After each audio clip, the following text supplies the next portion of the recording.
Assalamualaikum warahmatullahi wabarakatuh. Kami dari kelompok 10 akan mempresentasikan materi tentang etika Islam dalam demokrasi dan penegakan hukum. Dalam kelompok ini, anggota kelompoknya ada Didi Novitasari dengan NPM 2019-4350-1732. Lalu ada saya dan Yedi Jasmine Bonita dengan NPM 2019-4350-1782. Lalu ada Muhammad Pangeran Arif Wicaksana dengan NPM 2019-4350-1787. Materi pertama akan dibawakan oleh saya. Di materi pertama ini ada latar belakang tentang demokrasi. Kebebasan aktualisasi politik hukum Islam telah lama terpendam akibat tekanan penguasa Orde Lama dan Orde Baru. Era reformasi dijadikan momen untuk memotivasi kelompok-kelompok ideologi agama yang berkeinginan akan tegaknya syariat Islam di negara Kesatuan Republik Indonesia sebagai ekspresi atas tekanan yang dirasakan selama bertahun-tahun. Hal tersebut ditandai dengan terjadinya ledakan untuk bebas berekspresi dan berpendapat dari yang sebelumnya politik Islam dibenci dan ditakuti.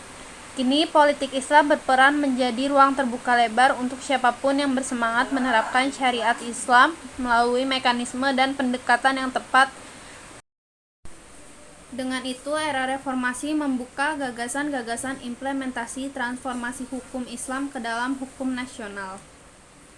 Lalu di sini ada pengertian dari demokrasi. Pengertian demokrasi. Kata demokrasi berasal dari bahasa Yunani yaitu demos dan kratos. Demos bermakna rakyat atau khalayak, sementara kratos bermakna pemerintahan.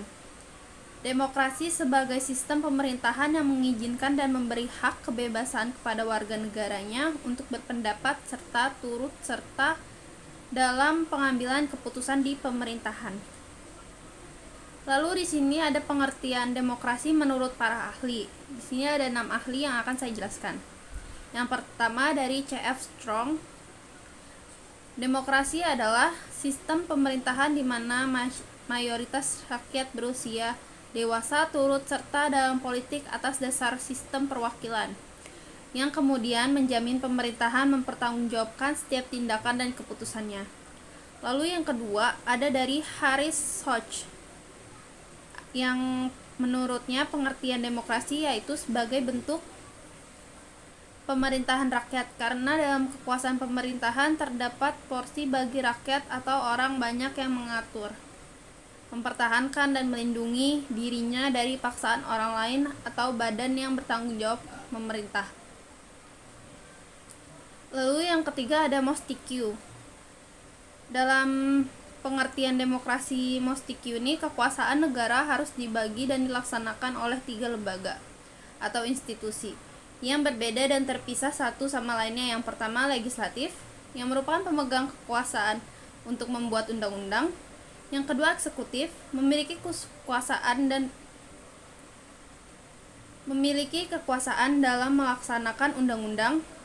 Dan ketiga adalah yudikatif, yang memegang kekuasaan untuk mengadili pelaksanaan undang-undang. Dan masing-masing institusi tersebut berdiri secara independen tanpa dipengaruhi oleh institusi lainnya. Lalu yang keempat ada Aristoteles, yang memiliki pengertian demokrasi yaitu prinsip demokrasi adalah kebebasan, karena hanya melalui kebebasanlah setiap warga negara bisa saling berbagi kekuasaan di dalam negaranya. Lalu yang kelima ada John L. Esposito. Pada sistem demokrasi, semua orang berhak berpartisipasi, baik terlibat maupun mengontrol kebijakan yang dikeluarkan oleh pemerintah. Selain itu, tentu saja dalam lembaga resmi pemerintah terdapat pemisah yang jelas antara unsur eksekutif, legislatif maupun yudikatif. Lalu yang keenam ada dari Avangarde. Menurut Avangarde, demokrasi sendiri terbagi menjadi 2 definisi. Yang pertama, jika diartikan secara normatif, adalah demokrasi yang secara ideal ingin diwujudkan oleh negara. Sementara secara empiris adalah demokrasi adalah bentuk perwujudan dunia politik. Lalu selanjutnya saya akan membahas tentang pemimpin dalam Islam. Secara rasional, setiap komunitas membutuhkan seorang pemimpin karena sebagai makhluk sosial, manusia selalu berinteraksi dengan lingkungannya. Untuk mencapai hubungan yang humoris di antara anggota masyarakat, maka diperlukan seorang pemimpin yang mengatur dan menata interaksi sosial tersebut. Secara normatif, Al-Quran menggunakan 3 term yang menunjukkan makna kepemimpinan seperti yang pertama ada khilafah. Khilafah adalah sebuah sistem kepemimpinan yang pernah dirumuskan dan diaplikasikan pada masa Islam klasik.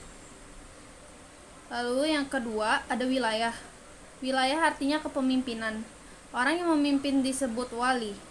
Secara umum, pemimpin umat adalah Allah Ta'ala, Rasulullah Shallallahu Alaihi Wasallam, dan orang-orang beriman. Yang ketiga ada imamah. Imamah adalah sistem kepemimpinan dan orang yang memimpin disebut imam. Imamah adalah kepemimpinan yang bersifat umum, baik kepemimpinan negara atau kepemimpinan ibadah mahdas seperti sholat.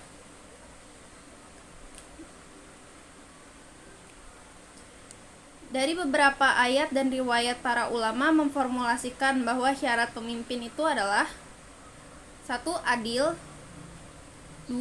Berilmu pengetahuan yang luas, yang ketiga sehat indrawi seperti sehat pendengaran, penglihatan, dan pembicaraan, yang keempat ada sehat anggota tubuh dari kekurangannya yang menghalanginya melakukan aktivitas, yang kelima memiliki pemikiran yang cerdas dalam menyikapi perkembangan politik dan masalah umat, yang keenam berani dan menegakkan kebenaran. Wallahu a'lam. Materi radikalisme akan dibawakan oleh teman saya Dini Novitasari. Kepada Dini Novitasari saya persilahkan.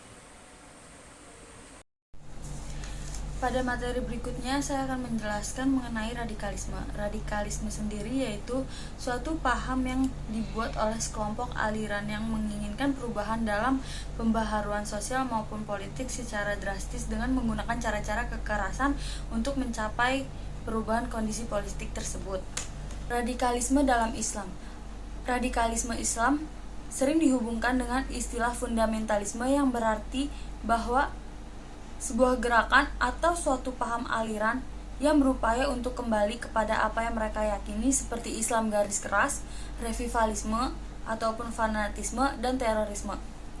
Fundamentalisme sendiri memiliki makna dari berbagai perspektif, yaitu yang pertama sebagai perspektif barat, di mana paham orang-orang kaku ekstrim serta tidak segan-segan berperilaku dengan kekerasan dalam mempertahankan ideologinya. Yang kedua, dalam perspektif Islam, yaitu pembaruan berdasarkan pesan moral Al-Quran dan Sunnah, yang digunakan untuk menunjukkan gejala kebangkitan Islam yang diikuti dengan militansi dan fanatisme yang terkadang sangat ekstrim. Islam radikalisme sendiri yaitu orang Islam yang mempunyai pikiran yang kaku dan sempit dalam memahami apa itu Islam yang sesungguhnya, serta bersifat eksklusif atau kaku dalam memandang agama-agama lainnya. Islam radikal merupakan bentuk ekstrim dari gejala revivalisme. Maka pada Islam radikal, kegiatan itu tidak hanya diarahkan ke dalam, tetapi juga diarahkan keluar. Faktor terjadinya gerakan radikal. Faktor utama terjadinya gerakan radikal ialah banyaknya isu-isu mengenai kemiskinan, kesenjangan sosial, ketidakadilan ekonomi dan politik yang menjadi penyebab utamanya, di mana para penjabat penting hanya memikirkan kepentingan diri sendiri dan mengabaikan kepentingan rakyat. Faktor lain penyebab terjadinya Islam radikal menurut M. Malaysia yaitu yang pertama ada faktor agama, di mana faktor agama ini memiliki bentuk ajaran Islam dengan mengaplikasikan khilafah Islamiyah di muka bumi, yaitu terdorongnya semangat Islamisasi secara global ini tercetus sebagai solusi utama untuk memperbaiki kepentingan berbagai permasalahan yang oleh golongan radikal dipandang sebagai akibat semakin menjauhnya manusia dari agama. Yang kedua ada faktor sosial politik. Di sini terlihat jelas bahwa umat Islam tidak diuntungkan oleh peradaban global, penyimpangan dan ketimpangan sosial yang merugikan komunitas muslim. Penyebab terjadinya gerakan radikalisme yang ditopang oleh sentimen dan emosi keagamaan. Yang ketiga ada faktor pendidikan. Minimnya jenjang pendidikan mengakibatkan minimnya informasi pengetahuan yang didapat Ditambah dengan kurangnya dasar keagamaan mengakibatkan seseorang mudah menerima informasi keagamaan dari orang yang dianggap tinggi ilmunya tanpa dicerna terlebih dahulu. Berikutnya ada faktor kultural. Budaya barat dianggap oleh kalangan muslim telah menjadi dengan sengaja melakukan proses marginalisasi seluruh sendi-sendi kehidupan muslim sehingga umat Islam menjadi terbelakang dan tertindas. Yang terakhir ada faktor ideologis atau faktor ideologis anti-westernisasi, yaitu merupakan suatu pemikiran yang membahayakan muslim dalam mengaplikasikan syariat Islam sehingga simbol-simbol barat harus dihancurkan demi menegakkan syariat Islam itu sendiri. Perkembangan gerakan radikal dalam Islam.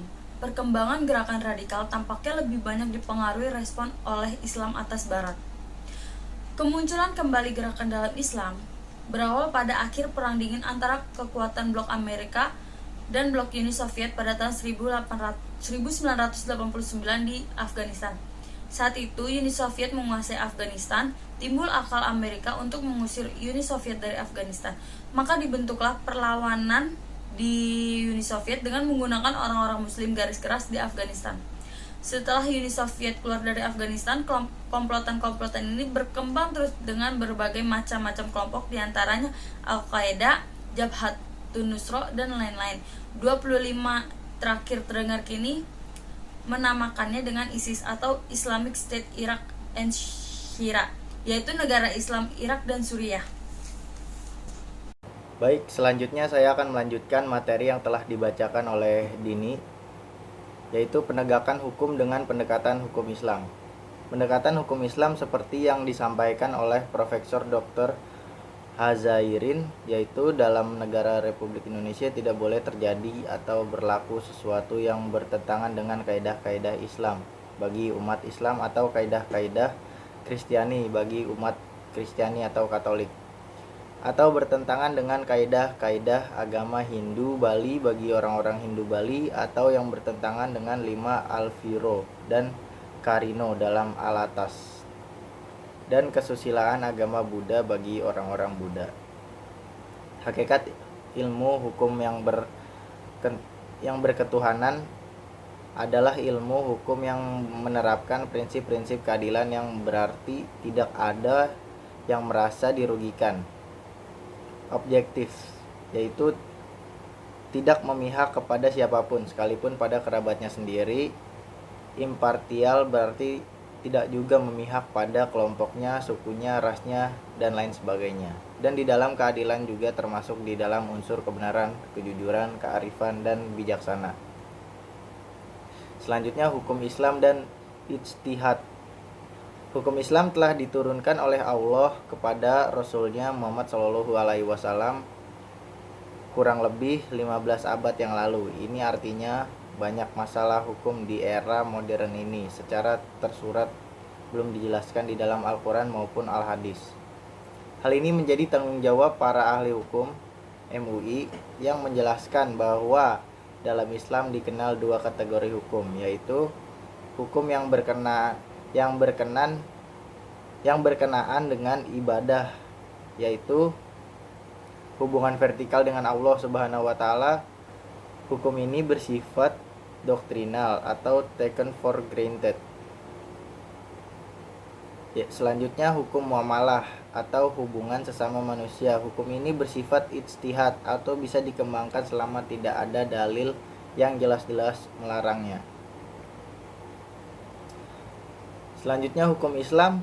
Hukum Islam merupakan hukum yang bersumberkan dari wahyu Tuhan, sekaligus melibatkan penalaran dalam analisis manusia yang memahami wahyu itu.